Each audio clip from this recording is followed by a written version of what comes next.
Olá, pessoal! Vamos continuar com a nossa aula de Direito Ambiental sobre o Estatuto da Cidade. Eu gostaria que você tivesse essa lei em mãos. Vamos trabalhar alguns artigos dela hoje.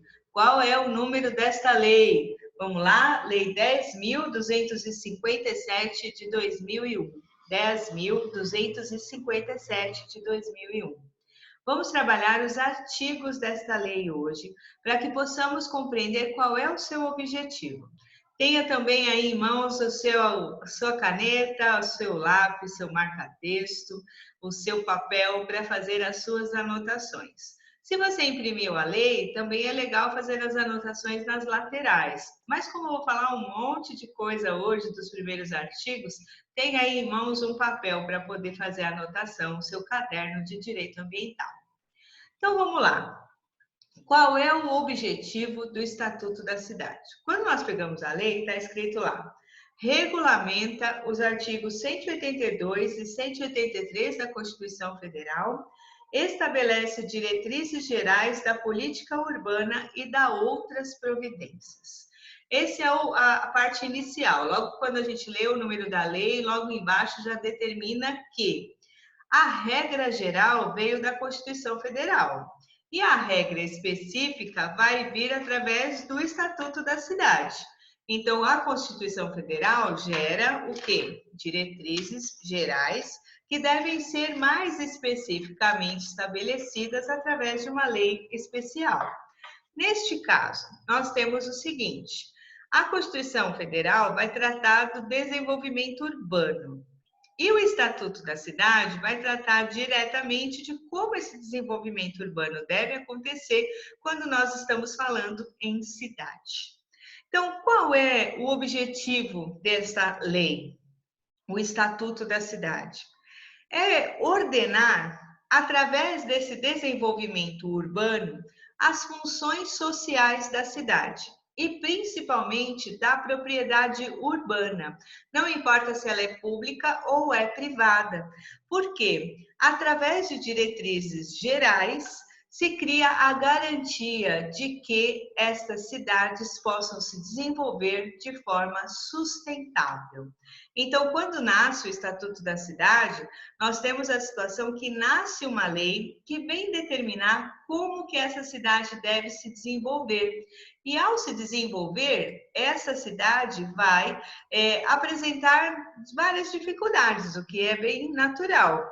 E aí vem o desafio deste desenvolvimento urbano. Lá no artigo 1º do Estatuto da Cidade, especificamente no parágrafo 1º, ele vem tratar a cidade como um bem coletivo. Vamos dar uma lidinha? Vou pegar aqui a minha lei. Lei não precisa decorar, não, só precisa saber pesquisar, tá? Porque para decorar, você decora só para a sua prova. Depois que a prova passou, já era. Então, o ideal é você saber pesquisar, fazer a leitura e o melhor dessa leitura, você saber interpretar o que você leu. Assim, é uma forma de você não esquecer e poder conversar sobre esse assunto posteriormente. O artigo 1º, vamos lá. Capítulo 1º, diretrizes gerais. Artigo 1º. Na execução da política urbana de que tratam os artigos 182 e 183 da Constituição Federal, será aplicado o previsto nesta lei. Parágrafo único. Para todos os efeitos desta lei, denominada Estatuto da Cidade, estabelece normas de ordem pública e interesse social que regulam o uso da propriedade urbana em prol do bem coletivo, da segurança, do bem-estar dos cidadãos, bem como o equilíbrio ambiental. Então, a palavra-chave aqui está no parágrafo único do parágrafo 1º do Estatuto. A lei chama-se Estatuto da Cidade, vem estabelecer normas de ordem pública, de interesse social, regulando o uso da propriedade urbana em prol do bem coletivo. Que bem coletivo é esse que a gente está falando de uso especial? Meio ambiente natural, com o meio ambiente artificial, com o meio ambiente cultural e o meio ambiente do trabalho? Estão lembrados desses conceitos que a gente já conversou anteriormente? Sim. Quando se fala que a cidade é um bem coletivo, nós estamos reafirmando as características, a visão constitucional da nossa Constituição vigente de 1988. Por quê? Ela vai superar os conceitos tradicionais de propriedade, no sentido de que antigamente a gente só conhecia um bem público ou um bem privado, uma propriedade pública ou uma propriedade privada. E agora nós conhecemos também propriedades de propriedades que têm função social, porque elas estão dentro de um meio ambiente artificial, fazem parte da cidade e por essa razão também são chamadas de bem coletivo. Então, no espaço das cidades, esta relação da propriedade, ela gera uma relação jurídica que já está presente no sistema constitucional e que caminha para esse uso da propriedade estabelecida agora como um bem ambiental de uso especial. Estão lembrados do caput do artigo 225? Todos temos direito ao meio ambiente ecologicamente equilibrado, bem de uso comum. Sim, essencial para a sadia qualidade de vida? Não?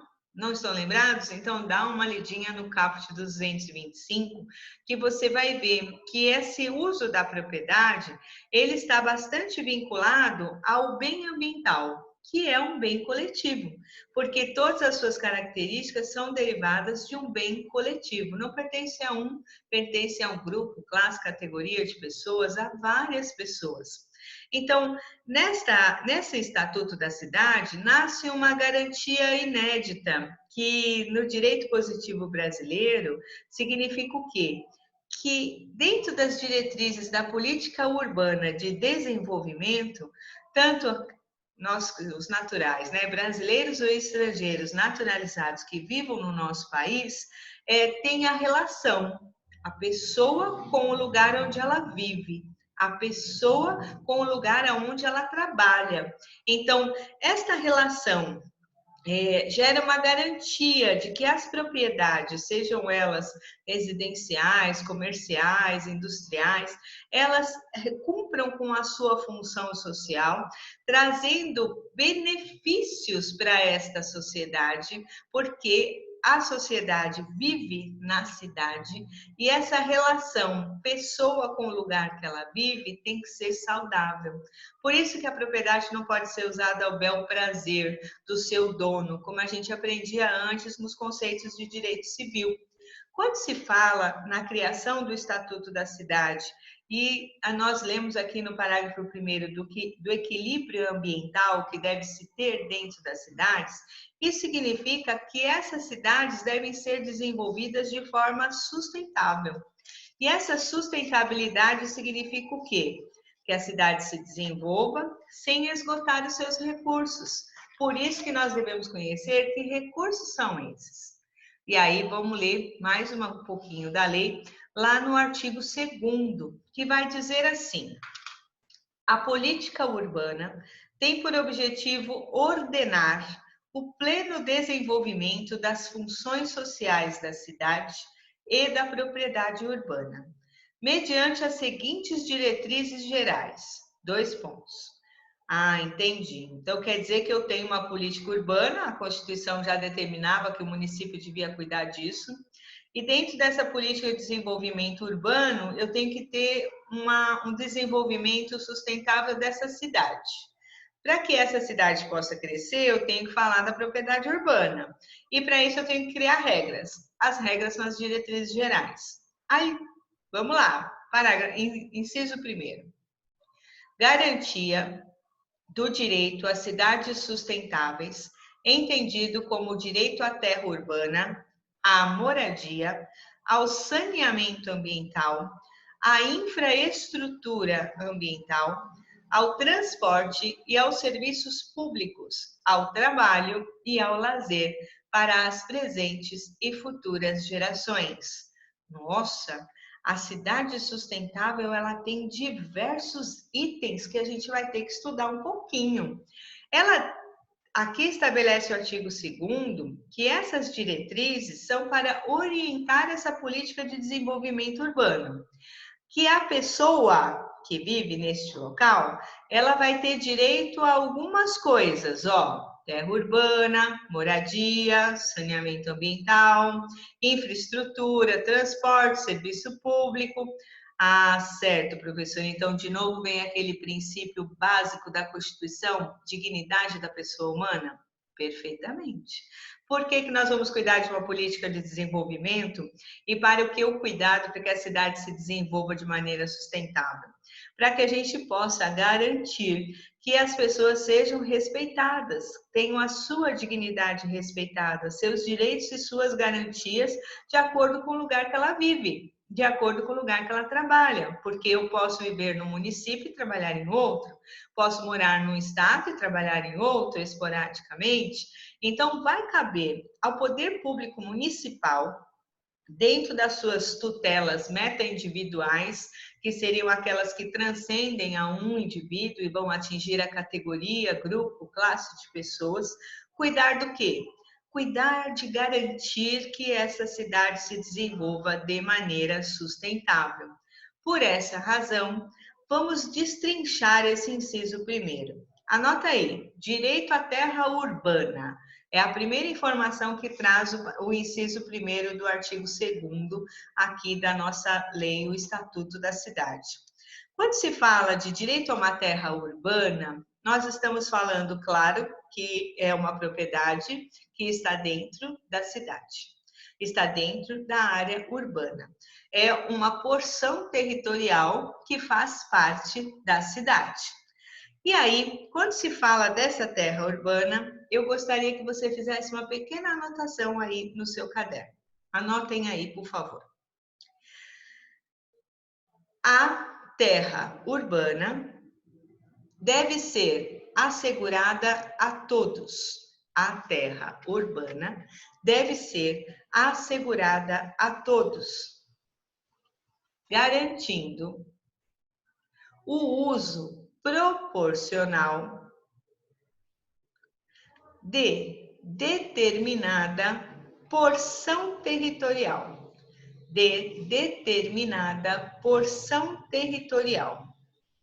no âmbito das cidades, para que as pessoas possam realizar suas atividades fundamentais, vinculadas à sua existência digna,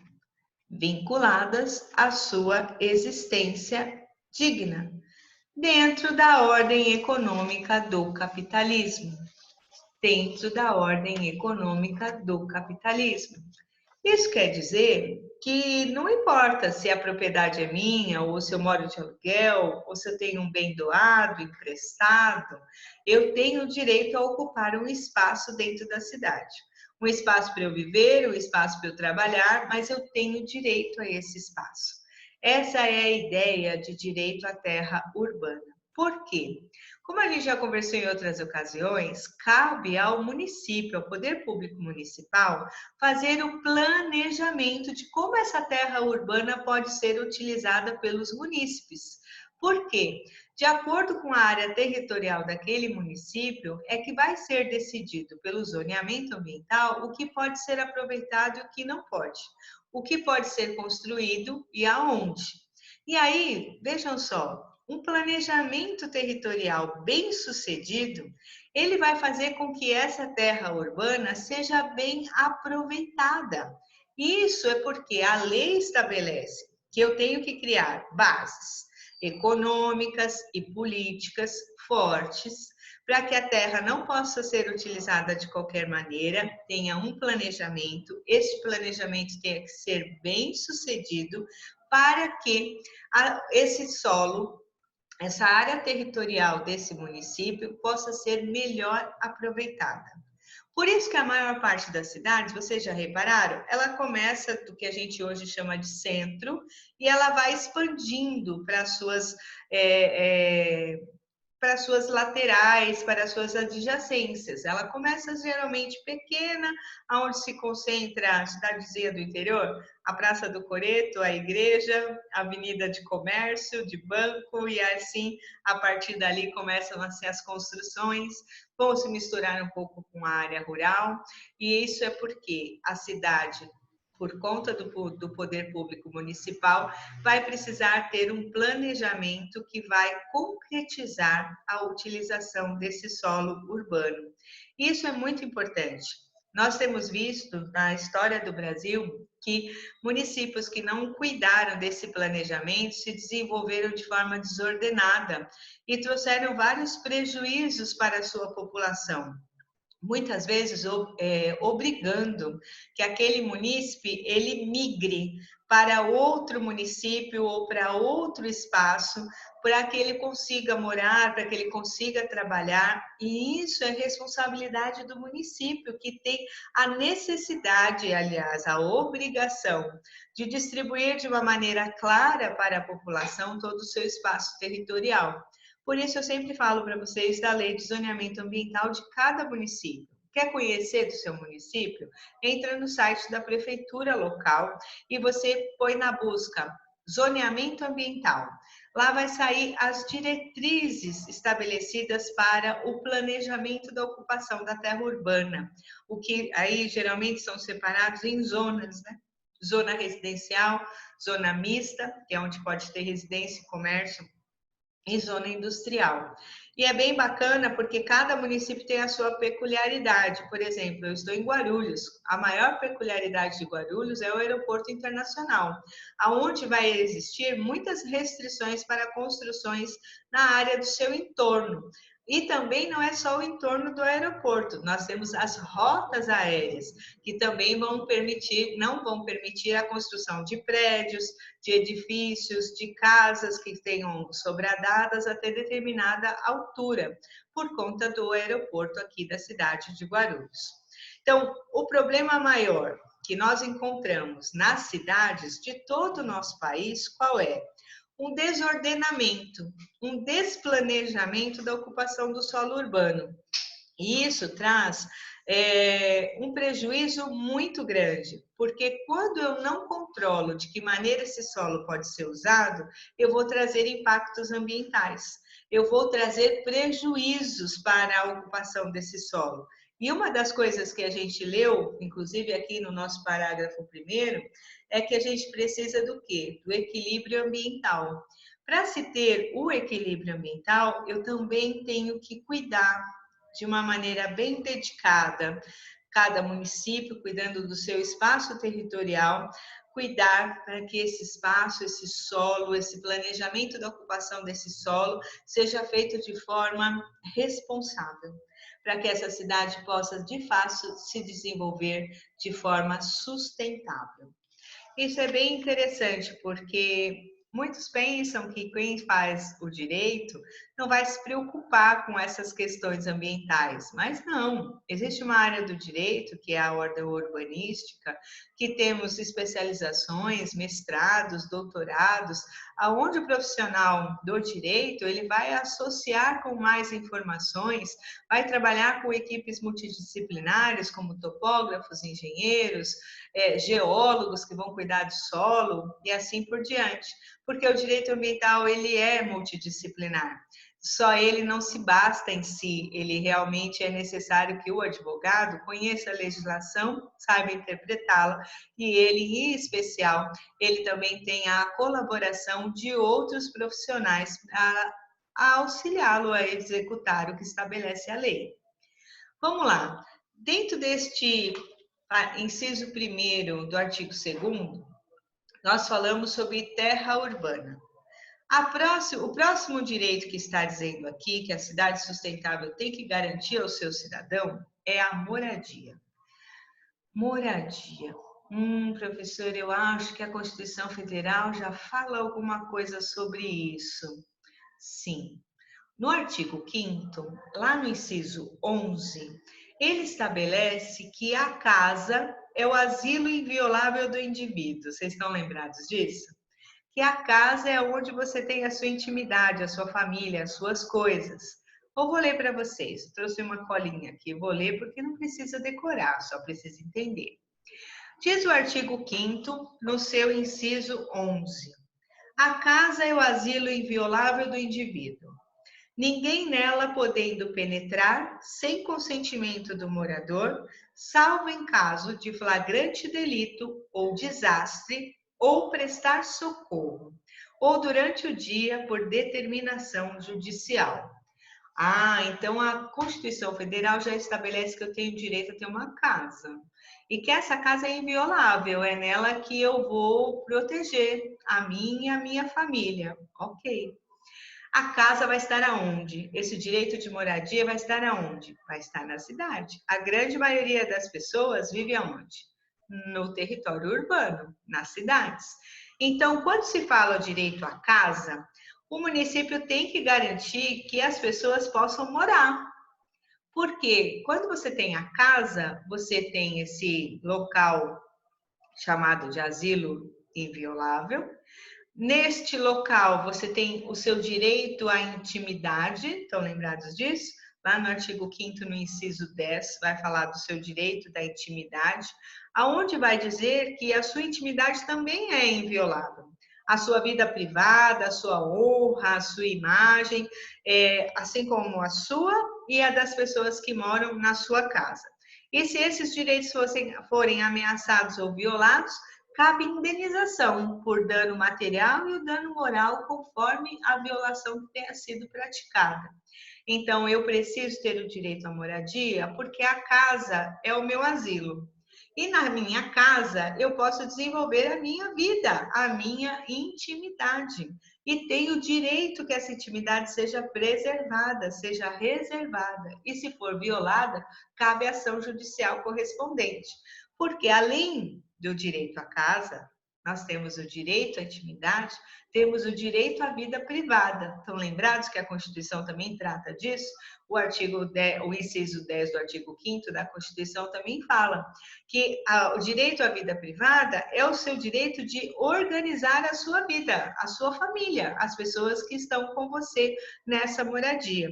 Então, quando se fala que o município tem que garantir o direito à moradia, e estamos falando dos planos de desenvolvimento de cidades sustentáveis, este direito, ele deve ser garantido pela municipalidade. De que maneira? Olha, os índices inflacionários estão muito altos, o índice de desemprego está muito alto. A pessoa que mora de aluguel, se eu forçar a barra aumentando os índices de reajuste do aluguel anual, as pessoas não vão conseguir pagar o aluguel.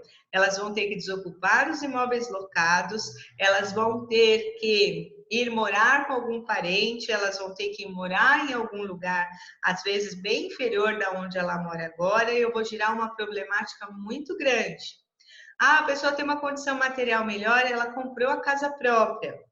Então, esse município também tem que cuidar para que esses financiamentos não tenham juros abusivos, que sejam feitos financiamentos em anos que possam ser pagos, que se caso haja problema de desemprego, como vai ficar isso? Como é que eu consigo manter esse cidadão na sua casa? Aonde eu vou dar ele a casa, a intimidade, a vida privada, a garantia à sua família. Estão lembrados daquele artigo 6º da Constituição, que ele fala do piso vital mínimo? Tudo que o ser humano precisa para ser feliz e na cidade? Moradia, saúde, educação, lazer. Estão lembrados disso? Dá uma olhadinha lá no caput do artigo 6º, que vai falar sobre o piso vital mínimo. A moradia vem entre os primeiros itens, porque toda pessoa precisa morar. Faz parte da dignidade da pessoa humana que você tenha um lugar para morar, você tenha um lugar para ter a sua vida, um local onde você viva, você se desenvolva e a sua família também. Aí, continuando. Então, falou da terra urbana, falou do direito à moradia. Este mesmo inciso 1º do artigo 2º do Estatuto da Cidade, ele fala em saneamento ambiental. Direito ao saneamento ambiental. O que será isso, professora? É água, luz, esgoto? Será que é isso que é saneamento ambiental? Vamos ver. Quando a gente fala em saneamento ambiental, nós estamos falando de locais sadios, locais com meio ambiente equilibrados, que possam proporcionar às pessoas que vivam ali uma segurança, a sua dignidade, e agora eu vou falar bonito, e a incolumidade física e psíquica de cada cidadão. Ou seja, saúde física e saúde mental. Porque quando você mora num local totalmente desordenado, aonde não tem os serviços públicos de saúde, de distribuição de água, luz, esgoto, pavimentação, calçadas, é tudo bagunçado, aquele solo foi ocupado de qualquer maneira, houve um desleixo do poder público municipal. Neste lugar vai ser muito difícil garantir as condições mínimas que cada cidadão tem, porque vamos gerar aí problemas de saúde pública. Quando você mora num bairro que é pobre nessas questões de saneamento, por exemplo, vem as épocas das chuvas de verão, nós temos o quê? Enchentes. Enchente destrói as propriedades, destrói o que tem dentro da propriedade, enchente traz doença, enchente traz viroses, que é de toda monta, criam problemas de saúde pública. Por isso que é necessário que o município ele tenha um planejamento, desenvolva diretrizes de saneamento ambiental, porque o saneamento ambiental vai estar relacionada à distribuição de água, vai estar relacionada ao lixo, ao recolhimento do lixo, vai estar relacionada ao tratamento do esgoto, porque isso é uma questão de saúde pública. E vai caber a este poder público municipal criar diretrizes que vão controlar, inclusive, a poluição. Porque tudo isso, de maneira desordenada, vai gerar o quê? Poluição. Deixa o pessoal que recolhe o lixo aí da sua cidade resolveu entrar em greve. Recolhia naturalmente segunda, quarta e sexta. Aí o pessoal entrou em greve. Já estamos com 15 dias com os lixos lá na rua, na porta das casas. E aí? O que está acontecendo? Estamos com problema de saúde pública ou não? O saneamento ambiental está joinha, perfeito? Com certeza absoluta, não. Porque cabe ao município proteger o meio ambiente e combater a poluição de qualquer forma. Então, a falta do saneamento ambiental, ele vai gerar um descompasso muito grande nesta cidade, que deve manter a saúde pública, deve manter a incolumidade física e psíquica do seu cidadão, deve preservar o local onde as pessoas vivem, onde as pessoas trabalham. Então, quando se fala em saneamento ambiental, eu gostaria que vocês fizessem uma pequena anotação. Escreve aí. Saneamento ambiental. Saneamento ambiental. São os valores de bem-estar,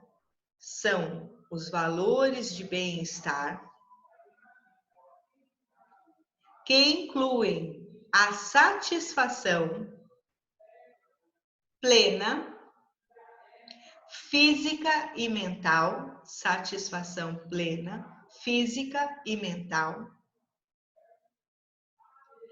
e a salubridade dos habitantes daquela cidade, de acordo com as diretrizes do Estatuto da Cidade.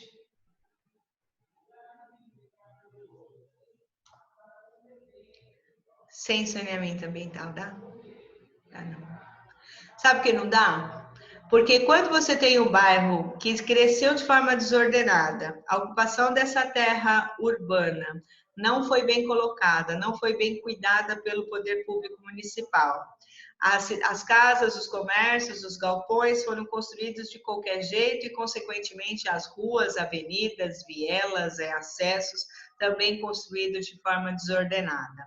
Ainda por cima, essa cidade não tem saneamento, aquele bairro não tem saneamento ambiental. O que vai acontecer com o preço das propriedades daquele local? Será que vai atingir o preço do metro quadrado da propriedade que você tem ali naquele local?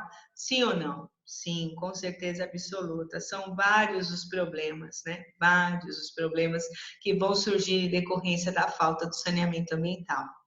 Um desafio muito grande, que é da cidade também, continuando ainda no nosso inciso primeiro, seria o direito ao uso da água. Quando se fala em direito de uso de água, é porque nas cidades nós temos as nascentes. As nascentes vão gerar água potável. Esta água potável, ela tem que ser destinada ao uso da pessoa humana. Quem tem uma nascente de água potável tem que pedir concessão à União para poder engarrafá-la e vendê-la e comercializá-la. Se ela está dentro da cidade, cabe ao poder público municipal cuidar do fornecimento desta água, cuidar de como essa água vai ser distribuída para os seus destinatários, que são os habitantes. Até porque o uso da água é essencial, tanto dentro das moradias, como dentro das áreas públicas. Quantas vezes a gente verifica que o município está lavando as avenidas, as ruas, os pontos de ônibus, os locais ocupados por muitas pessoas, como as praças, os parques, as áreas de convivência. Então, o uso da água também é uma destinação da cidade sustentável. Também a história associada ao saneamento ambiental é o esgoto. Puxa vida, esgoto sanitário, professora. Será que na minha cidade tem tratamento de esgoto? Se tem, é de quanto? 100%? 80%, 70%, 50%, 20%? 5%, professora? Vai ter que estudar na sua cidade como é que está este esgoto sanitário, porque é direito do cidadão ter o lugar onde ele vive que lhe dê toda essa garantia de infraestrutura. E o esgoto sanitário é um deles. É um sistema de captação dos detritos, dos resíduos, que são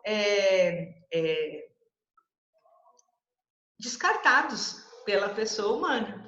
Então, eu tenho detritos, eu tenho dejeções, eu tenho os resíduos que são descartados nas residências e no comércio e na indústria, que devem ser recepcionados pelo poder público municipal através das suas concessionárias, das suas permissionárias, para que possa, então, tratar esse esgoto e estamos falando aí de um item que envolve o saneamento ambiental.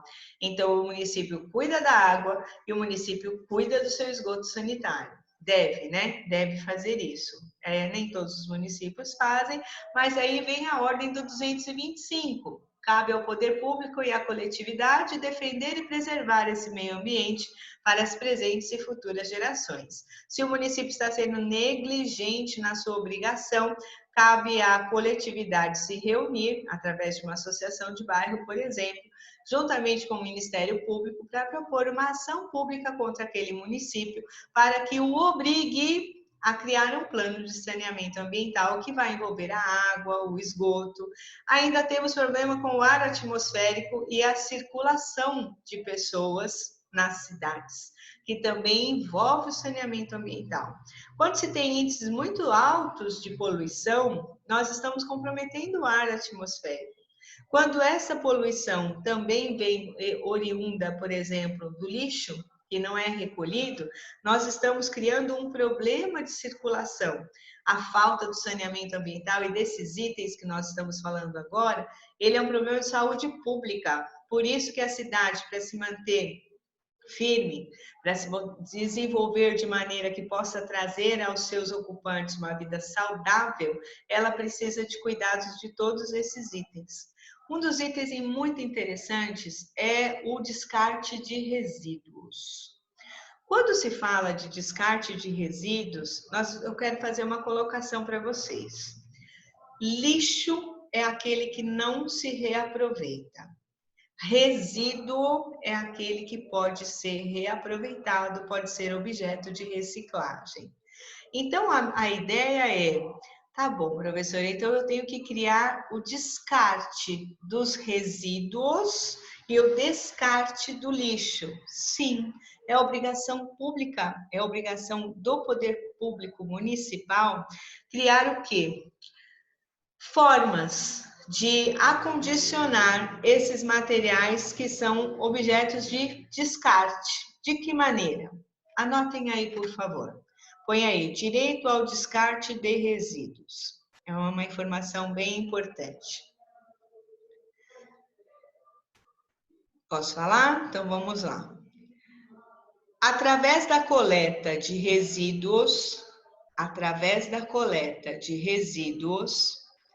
evidencia-se como o poder público municipal, através da coleta de resíduos, evidencia-se como o poder público municipal está preparado com o plano de reciclagem. Um assunto bem legal para se pesquisar é sobre aterros sanitários nas cidades ou próximos às cidades. Qual é o planejamento que esse município está fazendo para o descarte dos resíduos? Nós temos os resíduos provenientes de saúde, que são altamente tóxicos, e vários outros contaminados desde a sua essência.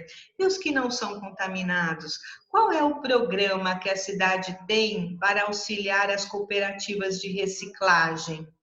E as famílias que vivem dos lixões, vocês já pesquisaram sobre isso? É um tema super interessante e pouco falado, porque falar de lixo e falar de morte são duas coisas que as pessoas não gostam de falar, mas elas são totalmente ligadas à vida do ser humano. No meu mestrado, a minha dissertação de mestrado foi sobre lixo funerário e a contaminação dos lençóis freáticos na região dos cemitérios. Por que eu escolhi esse tema? Porque hoje nós temos cemitérios dentro das cidades. Cemitérios que estão no meio de bairros que se desenvolveram no seu entorno.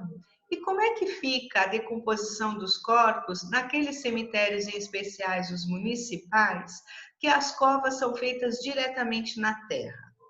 E aí eu fui estudar sobre a questão da decomposição do corpo humano. Como estamos num país tropical, nosso corpo vai, após a morte, de 3 a 7 dias, entrar no estado gasoso, vamos inchar, inflar, e depois começam a explodir os órgãos. Quando há esta explosão dos órgãos, os caixões, eles têm as vigas, tanto na cabeça como nos pés. Estas vigas vão se abrir com este processo de explosão e começa a decomposição cadavérica.